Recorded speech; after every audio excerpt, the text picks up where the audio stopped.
Well, thank you. I appreciate it. Yeah. Look very good for an interview, as opposed to the normal. No, I I'm know. just kidding. Exactly. I clean up nice. Yeah. You clean up well. They have showers here. Yeah, exactly. All right.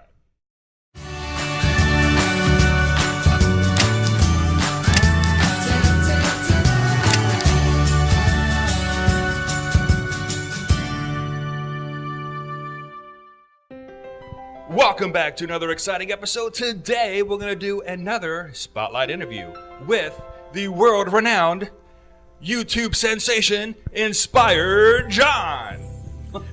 Well, welcome, John. Well, thank you. I appreciate you coming by. Good to see you. Now, Inspired John, how did you get that name, Inspired John?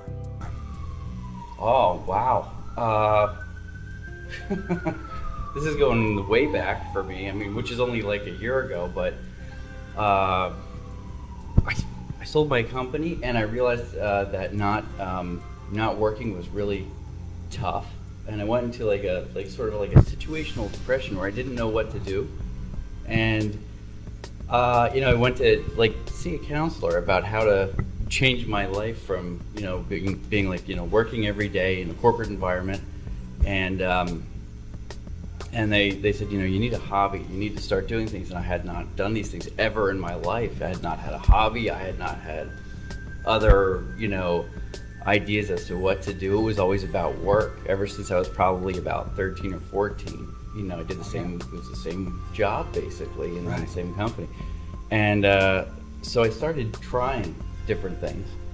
And I realized that I actually had a little more to offer, and I thought, well, you know what, I have to make whatever name I'm going to make be something that I have to, live up to, either goofy, serious, or whatever. I want to inspire other people, hopefully to do the same thing. And I thought, well, there's the word right there. Oh, Inspired John. Inspired John. Perfect. It's not about me. It's hopefully about everybody else. Oh, great. I thought it was something like, a religious, like toilet humor. Inspired John. It's I didn't know. just a cult. It's just a cult. Okay, Yeah, good, like good. Seventh-day Adventist. Gotcha. Oh. Yeah, we're all going to go, on July 18th. We're all just going to drink the Kool-Aid. That works? Yeah, Yes. it works. It worked at Jamestown. Johnstown. Exactly, yes. All right. Now, there's a lot of things that you do on your channel. Can you explain to my audience exactly what is on your channel? No. Okay. What's on my channel? My gosh. It's basically what do I feel like doing in a particular day. I don't have a genre. I did start off with the bushcraft community. I'm not shy about saying it is a tough community. So outdoors, things like that, that's tough. But I will really do almost anything. Okay. Almost anything, and I'll put it up as a playlist, for a series of things I'll try, and see if they get traction, and then I'll move on. Well, give me some examples. What are some of the videos that you put out there that maybe you've enjoyed, or maybe your viewers have enjoyed? I've enjoyed doing interviews with YouTubers. I mean, I'm sure you love it. Oh, You yes. get to know people, and then Yes. then you come to a collaboration, and you know everything about them but the smell. Exactly. Until you hug them, and then you're like, well, there you go. Yes. Sorry, Rachel Rawson. But the interview for me, the interview series is pretty good. My absolute favorite is This Day in History. I love that. My passion is history. I found that everything I did in business, I could, either metaphorically or somehow symbolically use history as just like a representation of something to bring my point across. And it's the same in life, Absolutely. So This Day in History is pretty cool because, when I get a chance to do This Day in History and get everything together, it's a live show that I'm never going to take away. It might be on a hiatus at the moment, but it's never going to go away. And I've just got really awesome people that follow me there that are genuinely interested in history, and I love that. That's my true passion. Oh, that's great. Yes.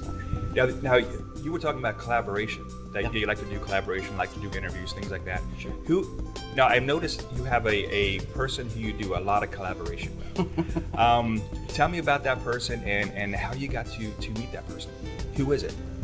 which particular person are you discussing? There are a couple. I can't pronounce his name. Oh, okay. All right. Yes, Yankee from Yankees Outdoor Adventure. Yes. Oh, wow. Yeah, Jordan Jadaberg, I have to thank for that. When I had about 100 subscribers on my channel, which is a great feat to get to. Don't ever get me wrong. I would never diminish that by any means. That's awesome. Absolutely. He actually suggested to Yankee that maybe I meet up with him on the adventure on his what is it? I forget what the series is called. It'll come to me. And I didn't do it because he was just too outgoing for me. He was just too much, and I was too new. And just throughout time, I ended up being in Ohio, and I'm like, "Do you want to meet up?"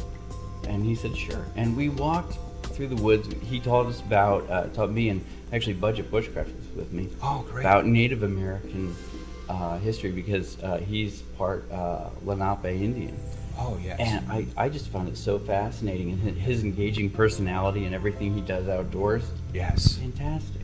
Yeah, Yankee is awesome. Yeah. Absolutely awesome. So, yes. I mean, so one of the weird things on my channel is Sarcastic Saturday. Anything goes. Yes. Sometimes we have to, make it, R-rated and mark it as such. I've noticed. Yes. All right. But you were talking about collaborators, young collaborators, and you're very good at trying to boost those people up, and that's fantastic. I like how you do that.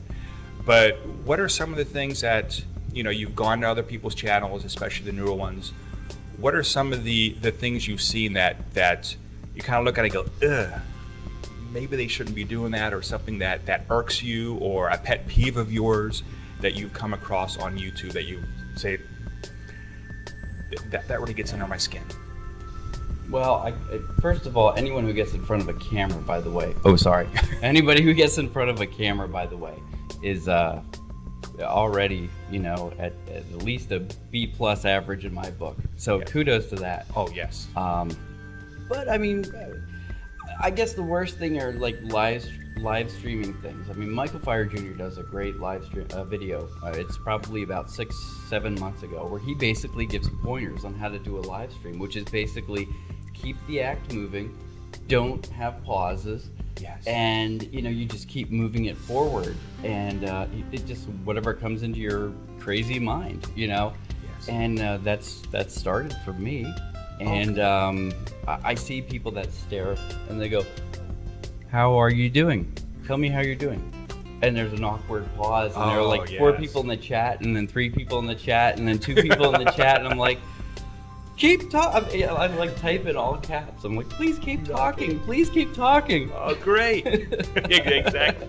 But what are some of the things you see that people do that you're like, oh yes, that's great. I want to mimic that. I want to do what they're doing. Oh man. First of all, I never follow big YouTubers.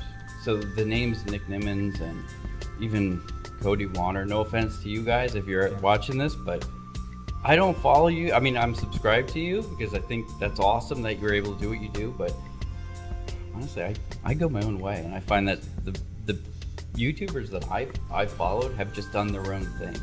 So I'm a true supporter of people who come up with original ideas and just try different things. I mean, I've tried ASMR. It's kind of weird. I've tried. I do the interviews. They're fun. They're great. But I just.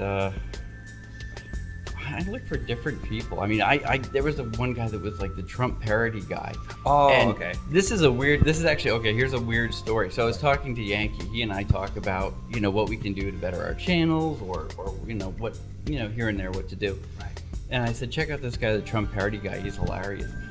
And we just both said, he's going to blow up. He's going to hit 1,000 subscribers. And certainly he did. He's on his way to 2,000 within about a month and a half already.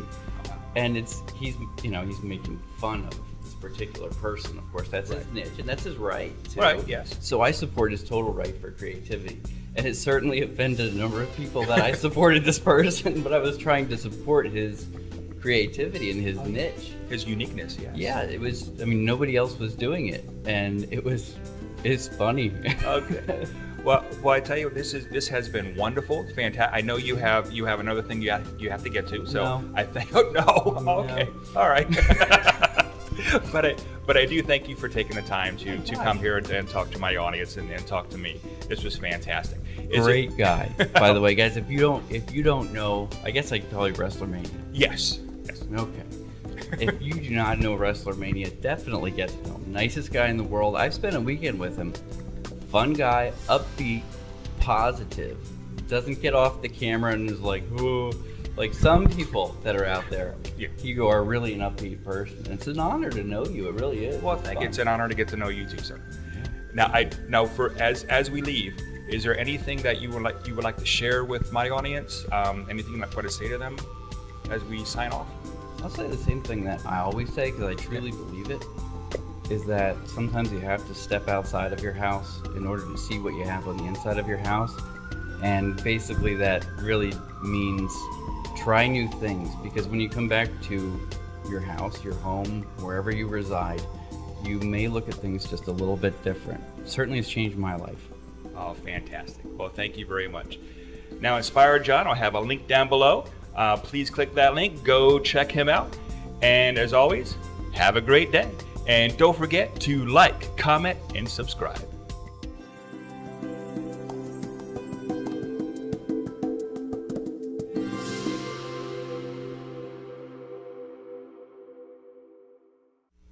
And we're clear. All right. All right. Thank you very, very much. Is that okay? That was fantastic. Thank you.